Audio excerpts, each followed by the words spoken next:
name is Divina Sha. Today we're going to be reading out of our My Creative Bible. And let's see here. We're still in the book of Exodus, mainly because we just started Exodus.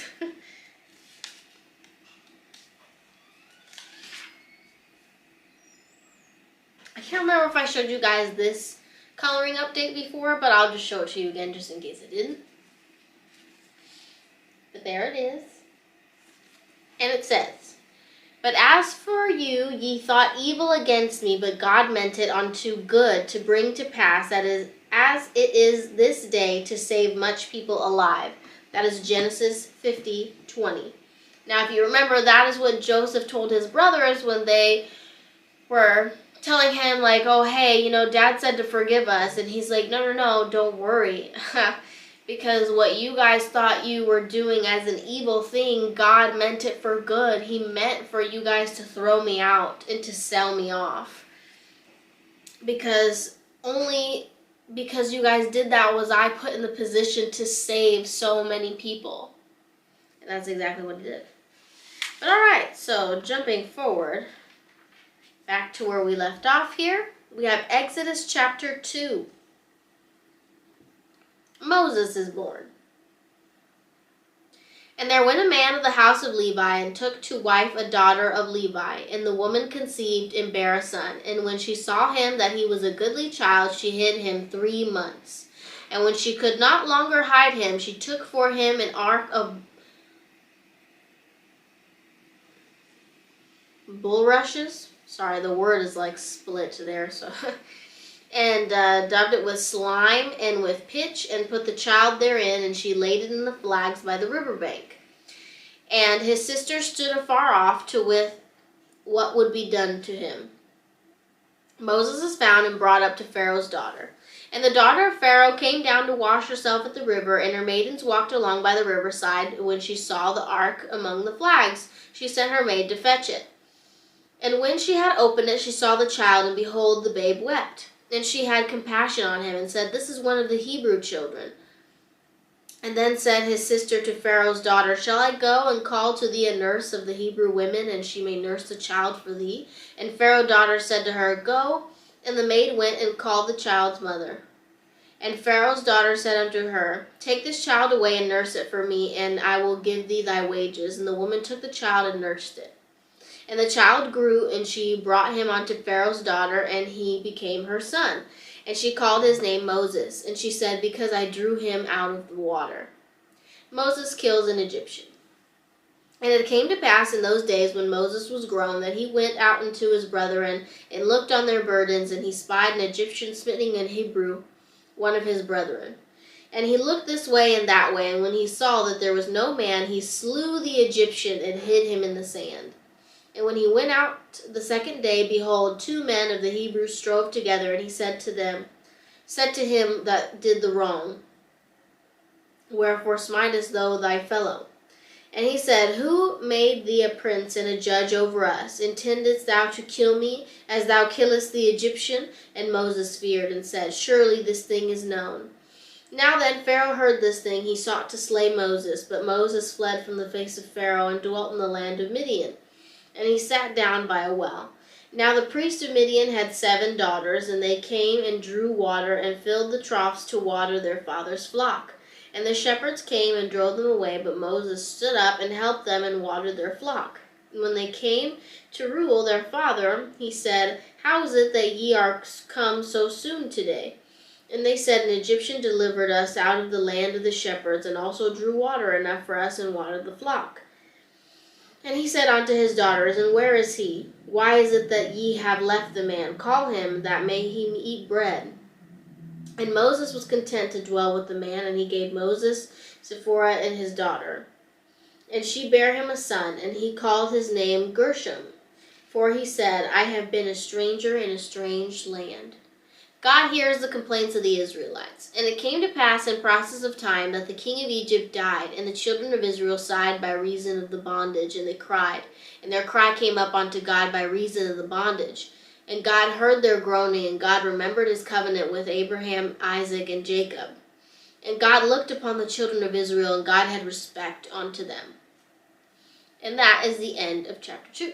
Okay, so basically what happens? Moses is born. We know from last week in the last chapter that all the Hebrew boys are supposed to die. Or not die necessarily, but to be sent down the river, which is kind of the same thing. Because who's going to take care of them if they're floating down the river? But anyway, so what happens was that first his mother tries to hide him for as long as she can. It says 3 months she was able to hide him. And then she's like, I can't hide him anymore. So she builds this little ark for him and sends him down the riverbank.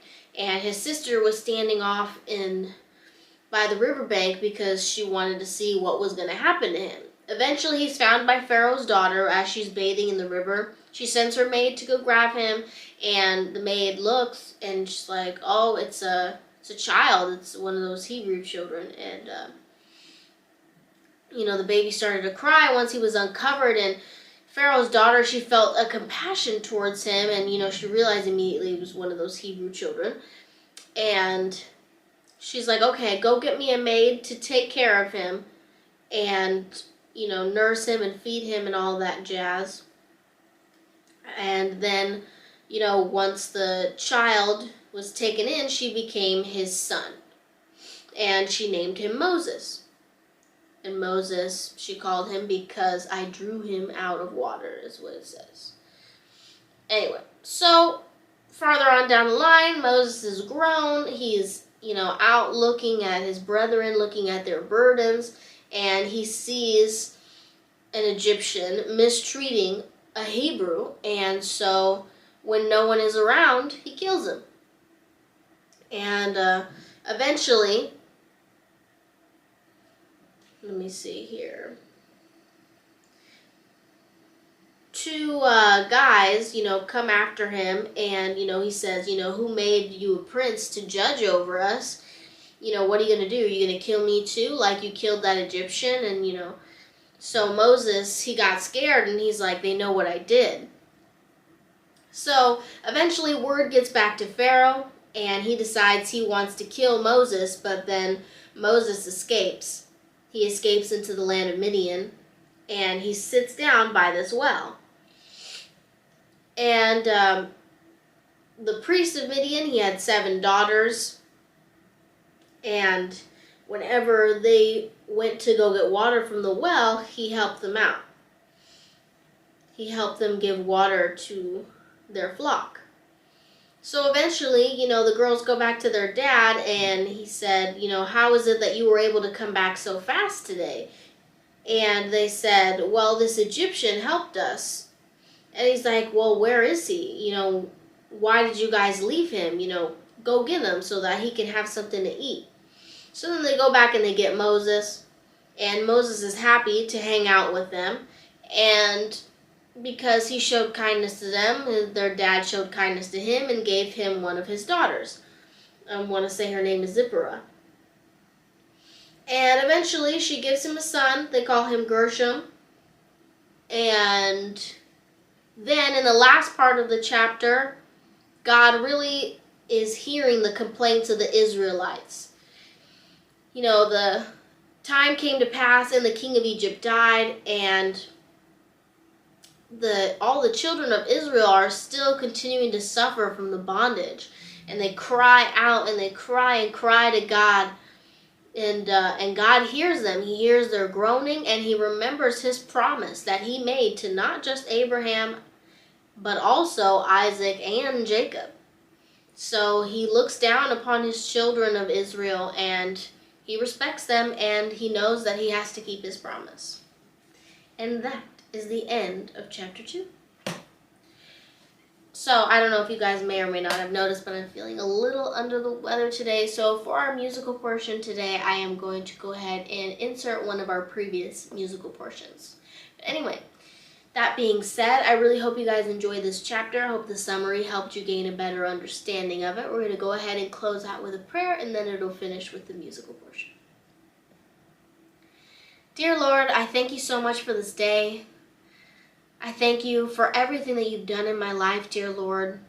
Dear Lord, if there's anyone out there who watches this video that feels that they are in a bondage of some type, May it be a bad relationship, or a really bad job that they just can't seem to find their way out of. Dear Lord, please deliver them from any bondage that they may have in their life, dear Lord, just as you did with the Israelites. Dear Lord, help us find our purpose, that we may be able to follow you wherever we need to go, dear Lord. May we be strong like Moses, to be able to face adversity. Not kill anybody, of course. Definitely don't want to do that. But may we just be able to find the willpower within us to keep going and to free ourselves of whatever ails us. Thank you, dear Lord, for everything that you do for us. Amen. Alrighty, guys, for this week's musical portion, we are going to sing the hymn, Sing Praise to God Who Reigns Above. Sing praise to God who reigns above, the God of all creation, the God of power, the God of love, the God of our salvation. With healing balm my soul he fills, and every faithless murmur stills. To God all praise and glory.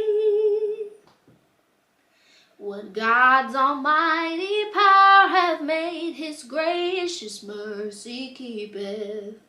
By morning glow or evening shade, his watchful eye near sleepeth.